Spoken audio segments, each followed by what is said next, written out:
Bonjour, nous poursuivons l'étude du Mahamar Vayeshev Yaakov que le Rabbi a prononcé le Shabbat Parshat Vayeshev, Chafalev Kislev Tafshim Mem Aleph, le 21 Kislev 5741-1980. Nous étudions actuellement son second paragraphe et aujourd'hui sa quatrième partie. Nous avons vu que Torah lo bashamaimi, la Torah n'est pas fixée dans le ciel et donc pour qu'une halakha soit tranchée en bas dans le monde et qu'elle puisse appartenir à la partie révélée de la Torah, elle doit passer par le cerveau physique du sage qui arrive à bâtir un raisonnement de la Torah et qui l'applique concrètement.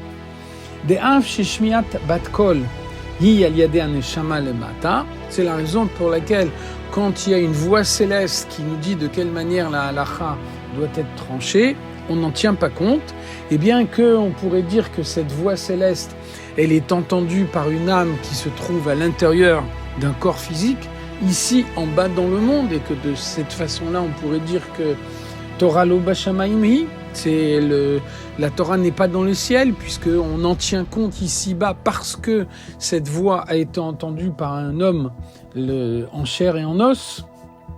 Mikol makom yesh evdel ben hashomea lehamasig. Alors la différence, c'est que lorsqu'une voix céleste retentit, celui qui en tient compte ne fait que mettre en application quelque chose qu'il a entendu mais qu'il n'a pas compris lui-même, alors que pour qu'une idée puisse appartenir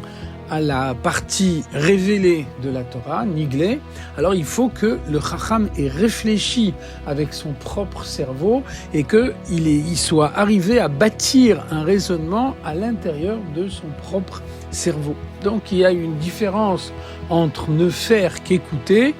et utiliser son cerveau pour construire soi-même son propre raisonnement. Ve'arei hapsak din tzarich liot dafka. On voit que pour qu'un Rav puisse trancher la halakha et dire le psak din doit être fait de telle façon, alors il faut qu'il analyse la situation qui lui est présentée, il doit l'analyser dans son cerveau, y réfléchir, arriver à construire un raisonnement avec son cerveau, et c'est uniquement à l'issue de cette analyse intellectuelle qu'il mène lui-même qu'il est capable de trancher sa décision dans un sens ou dans l'autre. On voit que la Gemara nous raconte une histoire d'une marloquette qu'il y avait dans la Gemara Baba Metzia, une marloquette entre Dieu et les anges dans la yeshiva céleste à propos d'une certaine plaie, le tsaraat. Et donc on voit que Dieu disait que cette plaie est impure, alors que les anges considéraient